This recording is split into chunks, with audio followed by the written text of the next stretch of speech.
Olá, irmãos e irmãs. Eu disse que ia parar. Falei no vídeo passado que eu ia parar de ler porque eu ia entrar num outro livro que eu já comecei a ler e tinha dado uma pausa. Mas olha, falta tão pouco para acabar o livro que eu vou acabar ele primeiro. Boa tarde a todos, tenham todos uma excelente tarde. O que aconteceu em Pentecostes é o mesmo que aconteceu hoje nos cultos, onde se fala ou se reza em línguas. Se prestarmos atenção nos detalhes em que São Lucas nos conta esse acontecimento, está no Atos dos Apóstolos 2 e 4, versículo 11. Podemos perceber que se trata de línguas verdadeiras, faladas em alguma parte do mundo, mas ignorada pelos apóstolos. A festa de Pentecostes, 50 dias depois da Páscoa, atraía a Jerusalém multidões de judeus e de outras pessoas, piedosas de várias partes do mundo, que comemoravam o dom da lei do Sinai. Os apóstolos tinham recebido de Jesus a ordem de esperar que se cumprisse a promessa do Pai, a saber, a efusão do Espírito Santo. Quando ele veio em forma de língua de fogo, exatamente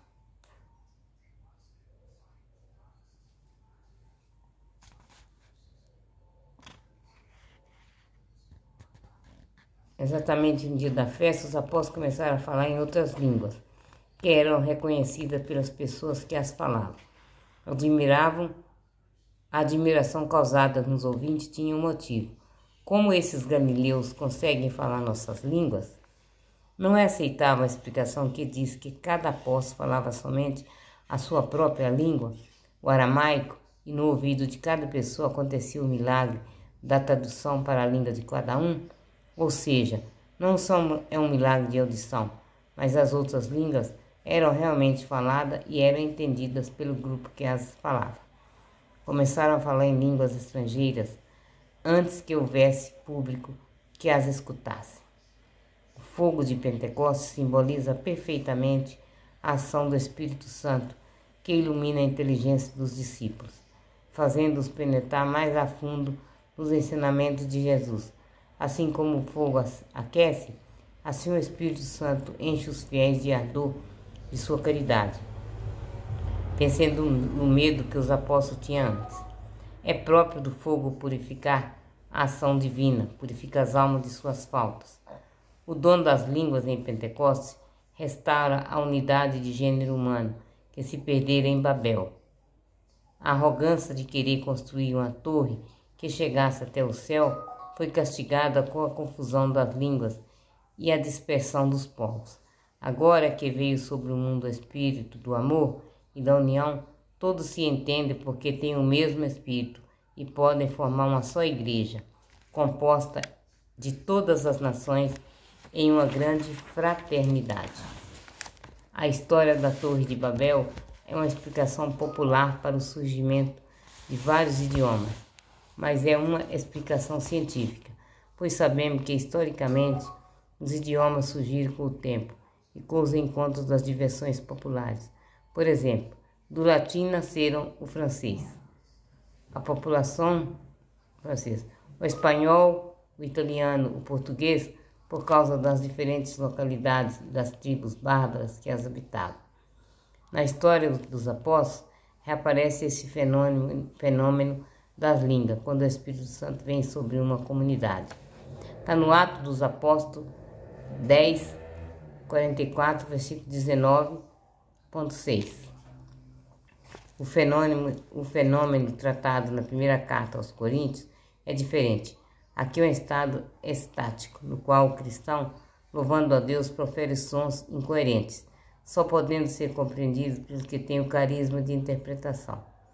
Paulo determina regras rigorosas sobre esse carisma, que ele coloca em último lugar em sua lista. Está em 1 Coríntios 12, 28. E diz que prefere a palavra compreensível, capaz de instruir ao entusiasmo incomunicável. Está também em Coríntios 1, 14 e 19. Sobre o que acontece nos cultos, a avaliação do católico tem que ser muito prudente e bem fundamentada. É preciso analisar bem a circunstância do fato em estudo para discernir o que pode haver ali de verdadeiro carisma, sempre levando em conta que o carisma é dado em benefício da comunidade, não inutilmente. São Paulo colocou o amor como próprio dos carismas e disse que onde ele não existe, todo outro suposto dom fica sem valor. Está em Coríntios 13, versículos 1. É fácil a pessoa se enganar, sobretudo quando pretende falar em língua, em dia e hora marcados. Você já reparou que não existe nenhum documento da igreja, nem de papas, nem de bispos, incentivando ou elogiando o falar em línguas? Conforme os evangelhos, o próprio Jesus nunca falou nem orou em línguas. Temos sim uma orientação dos nossos bispos sobre orar e falar em língua, mas é uma restrição. É um documento 53 da CNBB que diz que no número 63 o apóstolo Paulo ensina: na Assembleia, prefiro dizer 5 palavras com a minha inteligência para instruir também aos outros a dizer 10.000 palavras em línguas. Está em 1 Coríntios 14, versículo 19. Como é difícil discernir na prática entre inspiração do Espírito Santo e os apelos do animador do grupo reunido. Não se incentive a chamada oração em línguas e nunca se fale em línguas sem que haja intérprete. Está no 1 Coríntios 14, 27. Que sentido tem a visão de São Pedro em Atos dos Apóstolos 10, 9, versículos 9 a 16 e 16? Essa é uma história de muita importância na vida da igreja primitiva, pois trata da questão da admissão dos pagãos dentro do cristianismo. De que maneira eles seriam recebidos? Os primeiros cristãos ainda se consideravam ligados pela lei judaica, a qual proibia ter contato com um pagão. A história contada no capítulo 10 e 11 dos Atos dos Apóstolos era a do centurião romano Cornélio, um pagão piedoso que praticava a oração e a esmola. Ele tem uma visão no qual um anjo lhe ordenara que chame a sua casa Simão Pedro. Chame a sua casa Simão Pedro, que está hospedado em Jope, a uns 50 quilômetros de distância de Cesareia, onde morava Cornélio.